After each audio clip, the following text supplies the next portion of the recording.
अस्सलाम वालेकुम दोस्तों, क्या हाल है? कैसे हो? ठीक हो? उम्मीद करें सब ठीक हो। तो तुसा देखो राशिद परदेसी यूट्यूब चैनल।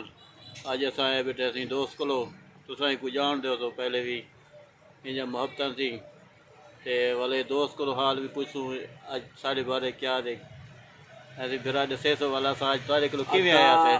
अल्लाह का शुक्र है, ठीक है। असा भी सारा भिरा भी ठीक है। स्पेशल सारा भिरा इंदे दोस्त आन कोई इस्लामाबाद दे उन्हें वास्ते तो पता न रोजी चप्पल भेजने आन भिरा सारा सारी दुकान ते है। सब खुशी थी है। अल्लाह तो खुश रखे, वजह रहो यार। एक तो मुकम्मल वीडियो को वाच किया करो। दूजे नंबर ते यूट्यूब चैनल को सब्सक्राइब लाजमी, बेल ला घंटी लाजमी दबाया करो, क्योंकि सराइकी दे नाल ना थी से ब्याह के को अक्सो असा अल्लाह दे बंदे अगते शेयर करो, मुहब्बत वंडो बिरा नाल। तो पता है सराइकी जे सीधे थी पवन तो सारी वीडियो कोई रोक कोई नहीं सकता।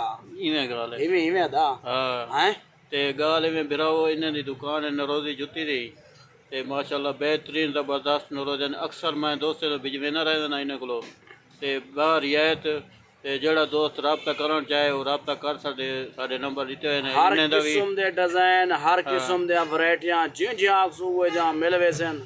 बाकी साडा व्हाट्सअप नंबर है साडे सेने प्यू रबता करे साडे नाल 0346 650 7304। बिरा दा ना चाहे सो 1000 रुपया रियायत हो सिवाय 1000 रुपया रियायत क्या याद रखे सो जिंदगी दा पता कहनी। साढ़े ना ते 1000 रुपया 1000 रुपया रियायत हो सी इंशाल्लाह। और नरोदी जुत्ती जले पैसो दूजा तीजा बंदा जले देखसी ना वो आखसी पूछसी तोरे कोलो सही पता लगसी कित्थों की देवे। हां वाकई वडा साए सही भाई उस्ताद उन को साए। हां उंदे के असा वाकई बढ़वाए से हां पता लगे एक दफा जले पाती वदे सो धूमा हो सा। हुन भी असा दोस्त ने भिजवाए थे, वीडियो बनाए थे टिकटॉक ते। इन्हां दी टिकटॉक भी है, यूट्यूब चैनल भी है ते कदीमी फयाज फ्रंटेन रोजी चप्पल को सर्च करे सो या उस्ताद उन खोसा लिख सो है आवे सी इंशाल्लाह। हां तो यार शहर सामने आवे थी।